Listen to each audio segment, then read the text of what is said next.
కార్తీక్ వాళ్ళ నాన్న దగ్గరికి వచ్చి తన కథను మొత్తం చెప్తూ ఉంటాడు. ఇంతలో అక్కడ ఉన్న వాళ్ళ నాన్న తన కథను వింటూ చాలా బాధపడుతూ ఉంటాడు. ఇదంతా ఇలా జరగడానికి గల కారణం కార్తీక్ జీవితం నేనే కదా అని చెప్పేసైతే అనుకుంటూ ఏడుస్తూ కార్తీక్ దగ్గర కూర్చుంటూ ఉంటాడు. ఇంతలో అక్కడ ఉన్న కార్తీక్ మాత్రం సరే మేషారు, నా కథను చెప్పి మిమ్మల్ని బాధ పెట్టినట్లుగా ఉన్నాను.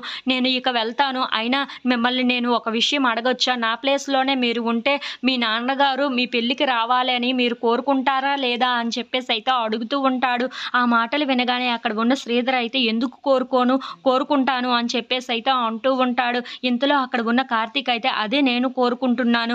మా నాన్న నా పెళ్ళికి వచ్చి నన్ను, నా భార్యని ఆశీర్వదించాలని నేను నా మనస్ఫూర్తిగా కోరుకుంటున్నాను, ప్రాధేయపడుతున్నాను అని చెప్పేసైతే అంటూ ఉంటాడు.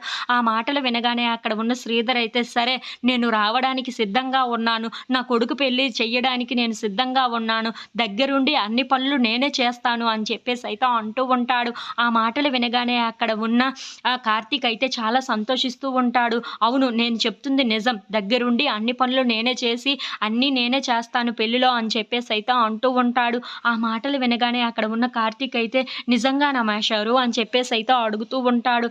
ఇంతలో అక్కడ ఉన్న శ్రీధర్ మాత్రం చెప్తున్నాను కదా, నేను మాట ఇచ్చాను అంటే మాట ఇచ్చినట్లుగానే లెక్క. ఖచ్చితంగా నేను నా కొడుకు పెళ్ళికి వచ్చి నా కొడుకు పెళ్ళిలో నేను కూడా పాల్గొంటాను అని చెప్పేసైతే అంటూ ఉంటాడు. ఆ మాటలు వినగానే అక్కడ ఉన్న కార్తీక్ అయితే చాలా సంతోషించి తన చేతులు జోడించి మరి చాలా థ్యాంక్స్ మేషారు. మీరు నా పెళ్ళికి వస్తాను అన్నందుకు. మీరు గాని నా పెళ్ళికి వస్తే మా అమ్మ నేను చాలా సంతోషిస్తామని చెప్పేసైతే అంటూ చాలా బాధపడుతూ ఉంటాడు. అది చూసి అక్కడ ఉన్న శ్రీధర్ అయితే చాలా సంతోషిస్తూ నేను వస్తున్నాను అంటే మీరు సంతోషంగా ఉంటారు అంటే నేను ఖచ్చితంగా వచ్చి తీరతాను. వస్తాను కూడాను అని చెప్పేసైతే అంటూ ఉంటాడు. ఇంతలో అక్కడ ఉన్న కార్తీక్ అయితే నాకు ఇది చాలు మేషారు. సరే నేను ఇంటికి వెళ్తాను. నా కూతురు, నా తల్లి, నా భార్య ముగ్గురు నా కోసం వెయిట్ చేస్తారు అని చెప్పేసైతే అనుకుంటూ అక్కడి నుండి వెళ్ళిపోతూ ఉంటాడు. అది చూసి అక్కడ ఉన్న వాళ్ళ నాన్న అయితే చాలా సంతోషిస్తూ